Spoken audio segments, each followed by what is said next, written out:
कनकपुर नामक गांव में दो भाई रहा करते थे। बड़ा भाई रंजीत पैसे वाला था, वहीं छोटा भाई रणविजय बहुत ही गरीब। रंजीत की बेटी का नाम अपर्णा और रणविजय की बेटी का नाम सुप्रिया था। आज अपर्णा का जन्मदिन था और जन्मदिन में जाने के लिए रणविजय, उसकी पत्नी और सुप्रिया तैयार हो रहे थे। तभी सुप्रिया बोली, माँ जल्दी करो, हमें देर हो जाएगी। कहीं ऐसा ना हो हमारे जाने से पहले ही अपर्णा दीदी अपना केक काट ले। हाँ बेटा, बस चलो, मैं तैयार हूँ। सभी लोग रंजीत के घर पहुँचते हैं, जहाँ अपर्णा के जन्मदिन की तैयारी बड़े ही धूमधाम से हो रही थी। थोड़ी ही देर में एक बहुत ही सुंदर ड्रेस पहने अपर्णा भी वहाँ आ गई। सुप्रिया जल्दी से अपर्णा के पास पहुँची और बोली, जन्मदिन मुबारक हो अपर्णा दीदी। अपर्णा ने उसकी बात का कोई जवाब नहीं दिया और आसपास के मेहमानों से बात करने लगी। थोड़ी देर के बाद अपर्णा ने केक काटा और सभी को खिलाया। फिर जब वो केक सुप्रिया को दे रही थी तो उसने कहा, सुप्रिया, अगले हफ्ते तुम्हारा भी तो जन्मदिन है ना? हाँ अपर्णा दीदी। तो ठीक है सुप्रिया, अगले हफ्ते तुम भी ऐसी ही शानदार पार्टी देना, हम सब भी आएंगे तुम्हारे यहाँ केक खाने के लिए। अपर्णा की बात सुनकर सुप्रिया कुछ सोचने लगती है। तभी अपर्णा कहती है, क्या हुआ सुप्रिया, तुम बर्थडे नहीं मना सकती क्या? तुम्हारे मम्मी पापा तुम्हें कुछ लाकर नहीं देते क्या?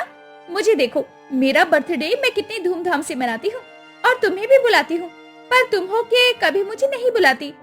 नहीं नहीं अपर्णा दीदी, इस बार देखना, मैं आपको जरूर अपने जन्मदिन पर बुलाऊंगी।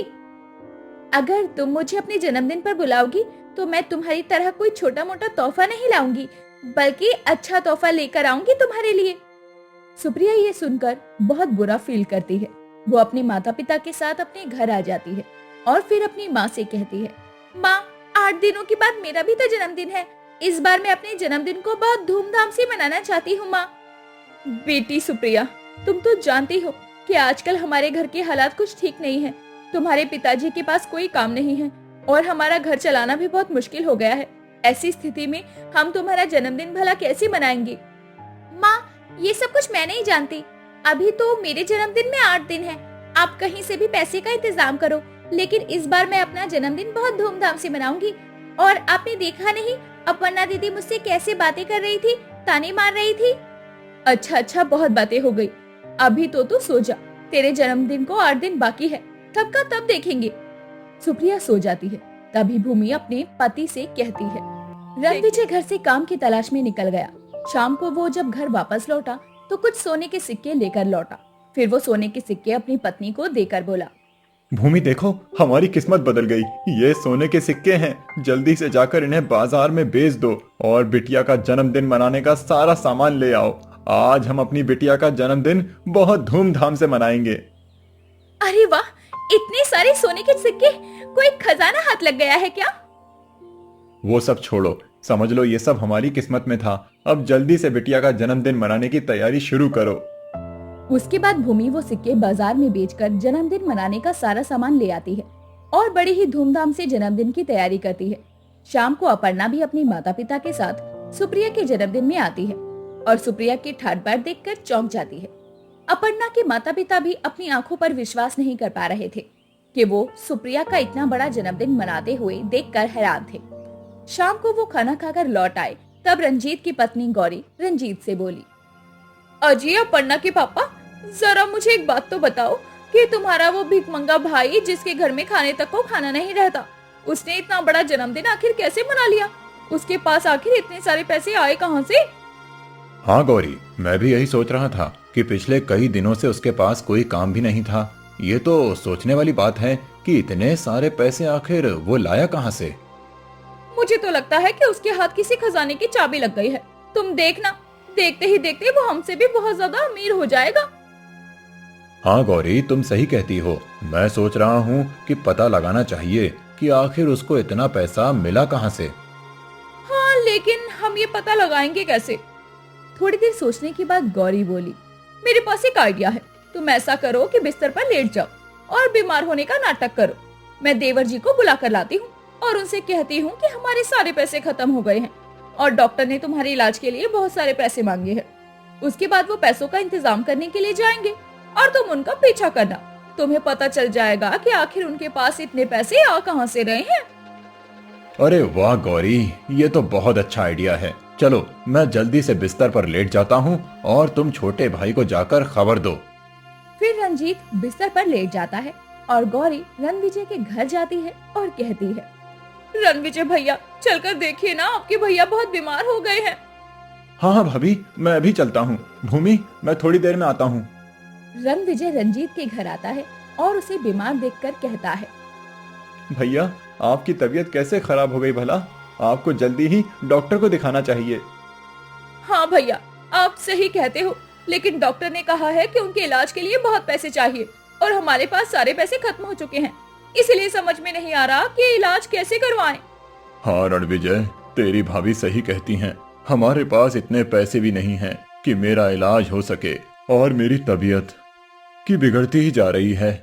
ऐसी बात है भैया, तो आप चिंता ना करें, पैसों का इंतजाम करके मैं लाऊंगा और आप अपना इलाज अच्छी तरह करवा लीजिए। ऐसा बोलकर रणविजय वहाँ से चला जाता है। रंजीत भी उसके पीछे पीछे जाता है। रणविजय एक तालाब के किनारे जाता है और पेड़ के नीचे बैठ जाता है। रंजीत एक पेड़ के पीछे छुपकर देखने लगता है। तभी रणविजय एक टूटा हुआ आईना उठाता है और उसके अंदर हाथ डालता है और हाथ बाहर निकालता है। जैसे ही वो दूसरी बार हाथ डालता है और हाथ निकालता है, रणविजय गायब हो जाता है। रंजीत ये देखकर चौंक जाता है। रंजीत वापस अपने घर आ जाता है। रणविजय शाम को उसके पास आता है और उसे कुछ सोने के सिक्के देते हुए कहता है, भैया ये लीजिए कुछ सोने के सिक्के, इन्हें बेचकर आप अपना इलाज करवा लीजिए। रणविजय, मैंने तुझे उस तालाब के किनारे उस आईने के अंदर जाते हुए देखा था। अब तू मुझे सीधे सीधे बता दे कि उस टूटे हुए आईने का क्या रहस्य है। अगर तूने मुझे नहीं बताया तो मैं ये बात सारे गांव में फैला दूंगा, फिर तुझको सबको जवाब देना बड़ा मुश्किल हो जाएगा। नहीं भैया, आप ऐसा मत करना, मैं आपको बताता हूँ। भैया, उस दिन जब सुप्रिया का जन्मदिन था, वो केक काटने की और आप लोगों की दावत कराने की बहुत जिद कर रही थी। तब मैं परेशान होकर काम की तलाश में बाहर निकला। तब मैंने कई जगह काम तलाश किया, लेकिन मुझे कहीं काम नहीं मिला था। थक हार कर मैं तालाब के नीचे उदास मन से बैठ गया। वहाँ उदास बैठा हुआ था कि तभी मेरे हाथ से कोई चीज टकराई। मैंने देखा वो टूटा हुआ आईना था। मैंने उस आईने को दूसरे हाथ से छूना चाहा, लेकिन मेरा हाथ आईने के अंदर चला गया। उसके बाद जब मैंने दूसरी बार हाथ को आईने के अंदर डाला तो मैं खुद आईने के अंदर चला गया। मैंने देखा कि आईने के अंदर एक दूसरी दुनिया थी। बड़े बड़े पेड़, सुंदर सुंदर झरने, चहचहाती हुई चिड़ियों की आवाज, बहुत खूबसूरत फल, बड़े बड़े बगीचे। वो बड़ा ही खूबसूरत दृश्य था। मैं उस दृश्य में खोया हुआ ही था कि तभी एक नन्ही चिड़िया मेरे पास आई और मुझसे कहने लगी, रहस्यमयी आईने के मुसाफिर, हमारी दुनिया में तुम्हारा स्वागत है। चलो मेरे पीछे आओ, मैं तुम्हें तुम्हारी मंजिल पर ले चलती हूँ। मुझे कुछ समझ नहीं आ रहा था कि वो चिड़िया ऐसा क्यों कह रही है, लेकिन फिर भी मैं उसके पीछे पीछे चलने लगा। थोड़ी देर बाद चिड़िया ने मुझे एक जगह पर लाकर छोड़ दिया जहाँ पर बहुत सारा खजाना पड़ा हुआ था। वो खजाना देखकर मैं हैरान रह गया। वहाँ सोने चांदी के सिक्के चमक रहे थे। फिर उसके बाद चिड़िया गायब हो गई। थोड़ी ही देर बाद वहाँ पर उस खजाने की देवी प्रकट हुई और बोली, आओ मनुष्य, ये खजाना मेरा है। अगर तुम यहाँ तक पहुँच गए हो तो तुम्हें जितने खजाने की जरूरत है उतना ले लो। ऐसा कहकर देवी गायब हो गई। मैंने हाथ बढ़ाया और एक मुट्ठी सोने के सिक्के उठा लिए और अपने आप से कहा, मेरे लिए तो एक मुट्ठी सोने के सिक्के ही काफी हैं, इससे ज्यादा की मुझे कोई जरूरत नहीं है। और ऐसा कहकर वो सोने के सिक्के लेकर मैं वापस आ गया। फिर आईने ने मुझे बाहर फेंक दिया और मैं फिर उन पैसों को लेकर अपने घर गया। दूसरी बार मैं उस जादुई आईने के अंदर आज गया था जब आपको पैसों की जरूरत थी। मुझे कोई पैसों की जरूरत नहीं थी और मेरी तबीयत भी बिल्कुल ठीक है। मैं तो बस ये जानना चाहता था कि तेरे पास आखिर इतना पैसा आया कहाँ से। अब मुझे पता चला कि तेरे पास पैसे आने की वजह वो रहस्यमय आईना है। हाँ भैया, आप सही कहते हैं। भगवान का शुक्र है कि आपकी तबीयत ठीक है। मैंने आपको सारी बात बता दी। ये सारी बात आप किसी से मत कहना। अच्छा भैया, बहुत देर हो गई है, अब मैं चलता हूँ। और हाँ, ये सोने के सिक्के मैं आपके लिए ही लाया था, आप इन्हें रख लीजिए। रणविजय वो सोने के सिक्के अपने बड़े भाई को देकर वहाँ से चला जाता है। रणविजय के जाते ही गौरी बोली, अजी, मुझे समझ में नहीं आता कि आपका भाई इतना बड़ा बेवकूफ कैसे है। खजाने के सामने पहुंचकर भी वो केवल एक मुट्ठी सोने के सिक्के उठा कर लाया। जबकि अगर वो चाहता तो खजाना अपने साथ लेकर आता। हमारी 7 पुश्तों को भी पैसे कमाने की जरूरत नहीं पड़ती। हाँ गौरी, तुम सही कहती हो, लेकिन रणविजय बिल्कुल भी लालची नहीं है। उसे कल की कोई चिंता नहीं होती, पर हम उसकी तरह नहीं हैं। मैंने सोच लिया है कि कल उस जादुई आईने के अंदर मैं भी जाऊंगा, और अगर मैं उस खजाने तक पहुंच गया तो अपने लिए ढेर सारा खजाना लेते हुए आऊंगा। तुम ऐसा करो कि मुझे कुछ बोरियां दे दो जिसमें खजाना भरकर ला सकूं। अजी, आपने तो मेरे मुंह की बात छीन ली। रुकिए, मैं बोरियां लेकर आती हूँ। उसके बाद गौरी ने घर के अंदर से कुछ बोरियां लाकर अपने पति को दी। फिर रंजीत रहस्यमय टूटे आईने की तलाश में निकल पड़ा। रंजीत भी तालाब के किनारे पहुंच गया और पेड़ के पास बैठकर आसपास देखने लगा। तभी उसे भी वो टूटा हुआ रहस्यमय आईना नजर आया। रंजीत ने आईना उठा लिया और एक बार उसमें हाथ डाला और बाहर निकाला। फिर रंजीत ने जब दूसरी बार उसमें हाथ डाला तो आईने के अंदर की दुनिया में पहुंच गया। रंजीत ने आईने के अंदर की दुनिया देखी, जो कि बहुत खूबसूरत थी। तभी वहाँ पर एक नन्ही चिड़िया आई और रंजीत से बोली, रहस्यमय टूटे हुए आईने के मुसाफिर, हमारी दुनिया में तुम्हारा स्वागत है। आओ, मैं तुम्हें तुम्हारी मंजिल के पास ले जाती हूँ। फिर ऐसा कहकर वो चिड़िया उड़ने लगी। वो आगे आगे उड़ रही थी और पीछे पीछे रंजीत जा रहा था। थोड़ी देर के बाद चिड़िया खजाने के पास पहुंच गई और वहां से गायब हो गई। रंजीत ने देखा कि वहां पर ढेर सारी सोने चांदी के सिक्के थे। वो बहुत बड़ा खजाना था, जो ना जाने कितने सालों से यहाँ रखा हुआ था। तभी उस खजाने की रक्षक देवी वहाँ पर प्रकट हुई और बोली, आओ मनुष्य, ये खजाना मेरा है, और अगर तुम यहाँ तक पहुँच ही गए हो तो तुम्हें जितने खजाने की जरूरत है उतना ले लो। ऐसा कहकर देवी वहाँ से गायब हो गई। रंजीत ने पहले तो एक मुट्ठी खजाना अपने हाथों से उठाया। उसे देखकर वो बहुत खुश हुआ। उसके बाद खजाने को जल्दी जल्दी बोरियों में भरने लगा। उसने कई बोरियां खजाने से भर ली और उन्हें अपनी पीठ पर लाद लिया और जाने लगा। तभी सामने खजाने की देवी प्रकट हुई और बोली, लालची मनुष्य, ये खजाना तुम जैसे लालची लोगों के लिए नहीं, बल्कि उन लोगों के लिए है जिन्हें इसकी सच में जरूरत है। लेकिन तू उनमें से नहीं है। तू तो लालची है। तूने अपने लालच के चक्कर में इतना सारा खजाना अपनी पीठ पर लाद कर ले जाने की कोशिश की। तेरे जैसे लोग टूटे हुए आईने की इस रहस्यमय दुनिया में भटक कर हमेशा के लिए रह जाते हैं और कभी भी अपने घर वापस नहीं जा पाते। अब तेरे साथ भी ऐसा ही होगा। ऐसा कहकर खजाने की रक्षक देवी वहाँ से गायब हो गई। तभी अचानक रंजीत के पास एक तेज रोशनी प्रकट हुई और रंजीत अपने आप को घने जंगलों के बीच पाता है। हे भगवान, ये मैं कहाँ आ गया? आसपास तो केवल जंगल ही जंगल है। मुझे यहाँ से बाहर जाने का रास्ता हर हाल में ढूंढना होगा, वरना मैं हमेशा के लिए यहाँ कैद हो जाऊंगा। ऐसा कहकर रंजीत उस जंगल के चारों तरफ चक्कर लगाता है और बहुत कोशिश करने के बाद उसे बाहर का दरवाजा नहीं मिलता और वो मायूस होकर रोने लगता है। दूसरी तरफ गौरी रंजीत का इंतजार कर रही थी। इंतजार करते करते सुबह से शाम हो गई, परंतु रंजीत अब तक वापस नहीं लौटा था। गौरी को अब रंजीत की चिंता होने लगी थी। इतनी देर हो गई, वो अभी तक नहीं आए। उन्होंने तो मुझसे कहा था कि मैं 1.5 घंटे में लौट आऊंगा, लेकिन सुबह हो गई। भगवान, कहीं वो किसी खतरे में तो नहीं? और उस रहस्यमय टूटे हुए आईने के बारे में और कोई जानता भी नहीं है। मैं किससे मदद मांगूं? मुझे देवर जी के पास जाना चाहिए, उन्हें सारी बात बता देनी चाहिए। और यही सोचकर गौरी रणविजय के पास पहुंची और बोली, देवर जी, बहुत बुरा हुआ। क्या हुआ भाभी? आप इतनी परेशान क्यों हैं? देवर जी, तुम्हारे भैया रहस्यमय टूटे हुए आईने का खजाना लाने के लिए उस तालाब की तरफ गए थे, परंतु अब सुबह हो चली है और वो अभी तक घर नहीं लौटे। मुझे तो चिंता हो रही है, कहीं वो किसी मुसीबत में न फंस जाएं। टूटे हुए रहस्यमय आईने के बारे में आपके सिवा कोई नहीं जानता, इसीलिए मैं आपके पास चली आई। आप जाकर देखिए, कहीं आपके भैया किसी मुसीबत में ना हो। हाँ भाभी, आप सही कह रही हो। अगर वो टूटे रहस्यमयी आईने के अंदर गए थे तो अब तक तो उन्हें वापस आ जाना चाहिए था।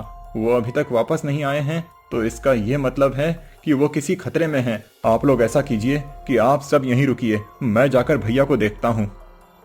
अजी, मुझे तो डर लग रहा है, कहीं आप भी किसी मुसीबत में न फंस जाएं। आप कहें तो मैं भी आपके साथ चलूं?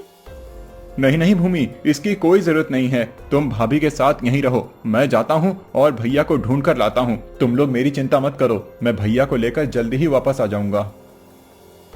ऐसा कहकर रणविजय फिर से तालाब के किनारे पहुंच जाता है और उस टूटे हुए रहस्यमय आईने को उठाकर उसके अंदर एक बार हाथ डालता है और फिर बाहर निकालकर दूसरी बार हाथ डालते ही वो उस आईने के अंदर पहुंच जाता है और हमेशा की तरह वो चिड़िया वहां आ जाती है और फिर से कहती है, रहस्यमय टूटे हुए आईने के मुसाफिर, इस दुनिया में आपका स्वागत है।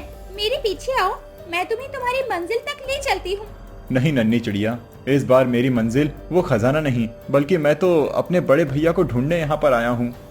मुसाफिर, मंजिल चाहे कोई भी हो, वो तुम्हें वहीं पर पहुंचकर मिलेगी, इसीलिए मेरे पीछे आओ। रणविजय उस चिड़िया के पीछे पीछे चलने लगता है।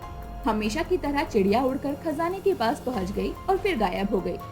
थोड़ी देर के बाद हमेशा की तरह खजाने की रक्षक देवी वहां प्रकट हुई और बोली, आओ मनुष्य, लगता है फिर तुम्हें जीवन में कुछ पैसों की जरूरत आ गई है। ठीक है मनुष्य, तुम्हें जितने की जरूरत है उतना खजाना यहाँ से ले जा सकते हो। हे धन धान की देवी, आप गलत समझ रही हैं। इस बार मैं यहाँ पैसों की किसी जरूरत के लिए नहीं आया हूँ, बल्कि अपने खोए हुए भाई को ढूंढने आया हूँ, जो यहाँ खजाने की तलाश में आया था और फिर वापस नहीं गया। क्या आपने मेरे भाई को देखा है? हे मनुष्य, यहाँ पर बहुत सारे लोग आते हैं, परंतु जो ईमानदार होता है और जिसके अंदर लालच नहीं होता, जो अपनी जरूरत के अनुसार खजाना यहाँ से ले जाता है, वो आसानी से बाहर निकल जाता है। परंतु अगर कोई व्यक्ति लालच करे और जरूरत से ज्यादा खजाना ले जाने का प्रयत्न करे, तो वो इस रहस्यमय आईने के जंगल में हमेशा के लिए फंस जाता है। तुम्हारा भाई भी यहाँ अपने लालच के कारण बहुत सारा खजाना लेने आया था और अपने ही लालच की वजह से वो इस रहस्यमय आईने के जंगल में फंस कर रह गया। अब वो यहाँ से कभी नहीं निकल पाएगा। मनुष्य, तुम्हें जितने खजाने की जरूरत है तुम उतना खजाना ले लो और यहाँ से चले जाओ।